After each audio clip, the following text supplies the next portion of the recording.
Welcome to Rewiring Health. I'm Dr. Kelly Kessler. Most people don't need more information. They need the capacity to live what they already know. Here we explore the intersection of nervous system healing, self-loyalty, and identity so lasting transformation becomes something you embody, not something you keep chasing. Let's begin. What if the real reason you show up as the peacekeeper, the dependable one, the one who holds it all together, is not based out of virtue, but actually because you don't feel safe enough to choose yourself? In this episode, I'm going to show you exactly why that pattern exists and how you can start to show up in a way that doesn't require you to abandon yourself in order to keep the peace and connection with others. If we haven't met before, my name is Dr. Kelly Kessler. I'm a doctor of physical therapy, a transformation coach, and I help high-achieving women move from self-abandonment to self-loyalty. And that is exactly what we're talking about today. Not just the patterns, but what's going on beneath the surface that keeps you in these patterns of self-abandonment. Now imagine for a moment that you are at a crossroads. You're at the fork in the road, and you've likely been at this fork many times in your life. To one direction, that is making sure that everybody is comfortable, that you are meeting the expectations of others, and you are filling the role that you've become accustomed to fill, including the good daughter, the good employee, the good partner. Those roles are that path, and you've gotten very good at playing those roles and doing and saying and behaving in a way that keeps those roles functioning and comfortable. Now imagine for a moment the other way on that path is you choosing yourself. And the minute you go down that path, there is something that you experience very viscerally in that you feel this constriction as if you're doing something wrong. This shows up as fear. This shows up as guilt. This shows up as self-doubt. And that is what continues to keep you on that path of filling the roles, meeting the expectations, and making sure the harmony is kept on in the roles outside yourself. That is the fork in the road that your body is running beneath the surface. This is not something you consciously choose. You don't choose to make sure everybody else is okay so that you can sacrifice yourself. You don't consciously choose to make sure that you are being the person they all expect you to be. These things are all subconsciously decided. And that is truly what's running your life until you see the pattern. But to go even deeper into this, beyond the beliefs, is what's going on in the body that's telling you it's not safe to choose yourself. Now, I want you to think for a minute that you're in your house and the smoke alarms are going off. I just had this happen to me many times this past weekend. We had a lot of humidity here and we had all the windows open and the smoke alarms kept going off. They kept firing and I'm outside, I hear them going off. I run inside, make sure everything's okay. There's no fire, but they keep going off. So of course I turn off all the alarms. I go back outside and a few minutes later, they're going back off again. Again, there's no fire, but the alarms continue to go off. And I keep on attending to it as if it's real.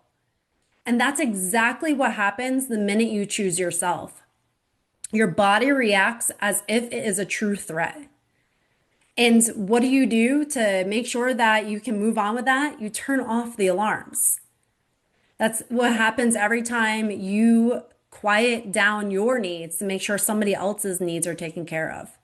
That's what happens every single time you set a boundary and then soften it or apologize for it. The alarms go off as if there is a true threat there. And when you experience those alarms, it's uncomfortable. It makes you feel like something's wrong. There has to be a fire somewhere. I have to tend to this. And instead of recognizing that the threat is not actually real, there's no real fire there, you keep turning the alarms off. But what that looks like is going back into those old patterns, checking in with everybody, making sure that everybody is okay, even if it means that you're not okay. It means going along with what other people's needs, wants, and desires are, even if you ignore your own. And this is how that cycle of self-abandonment gets perpetuated because your body does not feel safe enough to actually stay with yourself in those moments. So when you walk into a room and you notice disagreement or disapproval or that there's this tension in the air, you take it on as your own and you feel like you have that need to fix it. That's the smoke alarm going off, and you feel like you have to turn it off because it's too uncomfortable to sit in.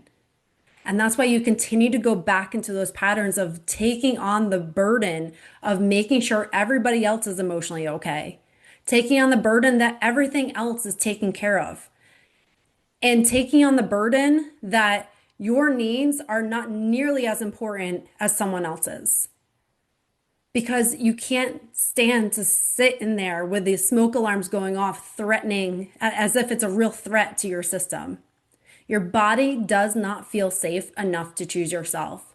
So the perceived threat of someone else's disapproval or someone else's unmet expectations or someone else's anger because you're not showing up in a certain way is too much to sit with.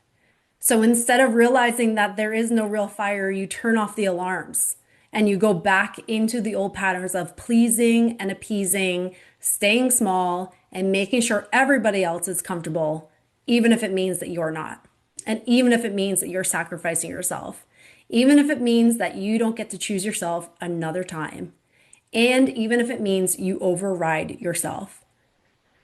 And when you look back at where did this stem from? We don't consciously come here choosing to put ourselves last. We don't consciously come here thinking today's going to be the day that I'm going to listen to everybody else and not honor my own needs, desires, and dreams. We don't consciously do that. It comes from patterns that we learned. It comes from conditioning. It comes from the moment that maybe you were a little girl and you noticed that there was disagreement in your caretakers or someone of authority. And instead of saying, oh, that's their stuff, you took it on as your own. And in order to maintain that connection with them, in order to feel like you had a sense of safety, you learned very quickly that you had to do, say, and be whatever you needed to do to keep the peace in those dynamics. You may have used humor. You may have been the good girl and just did whatever you needed to do just to keep the peace in that situation. You may have not spoken up for something you needed because you didn't want to add fuel to the fire of that dynamic. You learned very quickly that pleasing, appeasing, staying quiet, staying small, not vocalizing your needs was how the harmony was kept in the dynamics outside yourself. And if the harmony was kept outside yourself, then you felt there was still a connection with those dynamics. You still felt a sense of safety. And you learned very quickly that safety was outsourced. And that in order to feel safe, everything outside yourself had to be harmonious. And it was up to you to bear the burden emotionally, mentally, physically, to keep that together. And this is how it translates to your life today. You may be the one that has a really difficult time receiving because you feel that this is an obligation now that you have to make up for this, that you owe someone. You may show up as a person who's always the one who holds it together and you're dependable because that's how you learn to be. So then you go to work, you take on the extra roles, you say yes, you make sure that your boss is always happy with how you're performing because that's a sense of safety and stability. You do this in relationships. You make sure that the other person is taken care of. You're very aware of their needs. You become very hyper vigilant, making sure that they're approving of you because that's how you establish your safety within yourself. And the minute you change those patterns and you start to choose yourself, and the minute you perceive that there could possibly be some disapproval, some invalidation, some disagreement, some disappointment in someone else, your smoke alarms go off. And that is how your body starts speaking. That is the signal from your body saying, this is a threat. We need to change things. And I'm sure you've experienced this in your life, that the minute you say no, or you set a boundary, or you notice that somebody does not agree with how you're showing up now, you feel it in your body. Your heart is pounding. You feel like you can't get a deep breath, or you feel like your breath is shallow and quicker. You feel your jaw clenching. You may feel like your shoulders are up by your ears. Your eyes feel strained. You have a headache. You can't think straight. You feel tension or heaviness in your legs and your body, chest pain. These are all the signals of your body speaking, perceiving that that threat is real because somebody else is disapproving of your choices for choosing yourself. And this is the minute that self-abandonment actually occurs. Most people think that self-abandonment happens when you say yes, but you really mean no, or you don't set the boundary, or you don't speak up for yourself. And while those can be some evidence of self-abandonment, the real reason that you're self-abandoning is because you're overriding the signals from your body. You have stopped listening to your internal signals. You've stopped listening to yourself. You've turned it down so much, you've become so disconnected from yourself, you don't even know what your wants, needs, and desires are anymore because they become blurred in everybody else's. And that is a true signal of self-abandonment. And when you do this for days, weeks, months, years, decades, your brain learns very quickly, this is how I show up in the world. This is a sense of certainty for me. This is a sense of familiarity for me. And I know exactly what to expect by showing up this way. And that is what your nervous system has learned is safe. So the minute you now all of a sudden change and flip the script and you want to show up for yourself and choose yourself, that sets off the alarms because it's uncomfortable. It's not familiar. There isn't a sense of certainty. Your body literally views being loyal to yourself as a threat because it has learned that self-abandonment means safety. And that is why it's not easy enough to just say, choose yourself and you do it. You have to actually teach your body it's safe enough to choose yourself. And these patterns have become very worn in you. Think about a dirt trail. You walk the dirt trail, you keep going down that trail more and more and more, and becomes more ingrained. It becomes clearer. It becomes much more of a direct route. And then you use that trail so much, you pave it. And now it's even quicker to get through it. You use the trail so much, it becomes a road. And now it's even quicker and more efficient. This is what happens when you create those patterns in your brain. You learn certain ways of being. And the signals happen much quicker. And this is how that plasticity happens in your brain, where the way you've shown up for so long is the only way that you know. And anything that's outside of that feels very foreign, very uncomfortable. And it can also feel like you're doing something wrong. And this is what I find in so many women that I work with, that the guilt comes up, the fear, the self-doubt, because it's all ways that your system is trying to protect you, to keep you on the path of familiarity. It does not mean that you're doing something wrong. It just means that it wants you to be in a predictable path where it knows exactly the outcome, and that safety outside yourself in the form of harmony in relationships is what allows you to feel some safety within yourself. And this is why self-abandonment gets perpetuated, gets continued, and choosing yourself feels so, so threatening to your system. And so when you can interrupt that pattern and you can start to recognize that pattern in yourself, and you can start to realize that guilt doesn't mean you're doing something wrong, fear doesn't mean that you're making a wrong choice, and self-doubt doesn't mean that you can't trust yourself. While it may feel like those are all signals that you're doing something wrong, when you can start to realize that it's not a signal that something's wrong, it's a signal that something is unfamiliar. And when you can start to establish that safety within yourself, you can teach your body it's okay to stay with me in those really hard moments, even when someone's disapproving of you or disappointed in you, that They are allowed to feel what they're feeling, and you're also allowed to be with you in that moment. It's through those tiny moments that actually start to rewire the brain to understand that self-loyalty can be safe. And that's how you start to insource your safety rather than outsourcing it to the relationships, expectations, and roles outside yourself.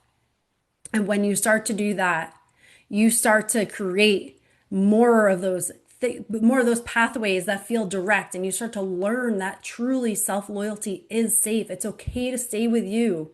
It's okay to express your needs, wants, and desires. It's okay to choose yourself even if somebody is disappointed. That is when you start to realize that safety is not created by conformity. Safety is created by the courage to stay with yourself, even when there is disappointment, disapproval, and disagreement outside yourself. That is the moment that you get to be connected with yourself, and you get to realize that you are safe enough to be with yourself, even if it means disrupting the patterns that you've lived in for years. So every time you choose yourself, every time you live through a moment that someone disagrees or you notice the disapproval and you stay with yourself, you put your hand on your heart and you say, I'm with me. It's okay. You take that deep breath and you say, I've got you. I'm with you. It's okay. That tiny little moment makes all the difference. It may not feel like much. It may seem silly, especially if you're not used to doing this, but it's in those little moments of being with yourself that you start to teach your system, I'm safe. It's okay. I'm with me. I'm safe. You start to teach that little girl that learned the conditioning that she's safe too. And that's when everything starts to change. And if you can allow yourself that opportunity and continue to interrupt the pattern that you've learned to live in, that's when everything transforms. There's a quote, and I'm probably going to screw it up right now, but if you want to learn how to navigate a path, ask the people who are coming back. And I have lived this journey. This is not something that is philosophical for me. This is lived experience. I have had this experience in my life where I had to learn to stay with myself, even in the most challenging, difficult, complex situations. And when you realize how much self-abandonment is costing you and how liberating being loyal to yourself is, everything in your life changes. You see yourself differently. You connect with yourself differently. And if you want guidance in that, I created the self-abandonment audit to help you recognize the patterns in your life. And so that you can start to see what patterns are running your life and how you can choose differently. And if you want to dive deeper and really transform those patterns from the inside out, really allow yourself to feel safe enough to stay with yourself, apply to my self-loyalty mentorship where you are guided every step of the way. And if you want more videos just like this, subscribe to my channel and leave a comment. Let me know what in this video spoke the most to you. What are the patterns that you see in yourself as I've described these? Where are the alarms going off in your life? I love to hear from you. Be sure to check out my other videos if this has spoken to you, and I hope today becomes the catalyst for you transforming your life one little step at a time. Have a great day. Thank you for spending this time with me today. If something in this episode stirred your truth, reminded you of your worth, or helped you see your patterns with more compassion, you're already rewiring your life. Remember, you don't have to earn your place, overgive to be valued, or shrink to keep the peace. You get to honor your voice, you get to protect your energy, you get to live aligned with who you really are. If you're ready to go deeper, explore more tools, or join a community of women walking this same path, head over to drkellykessler.com. Everything you need to continue this journey is waiting for you. Until next time, take a deep breath, trust yourself, and keep choosing the version of you who feels like home.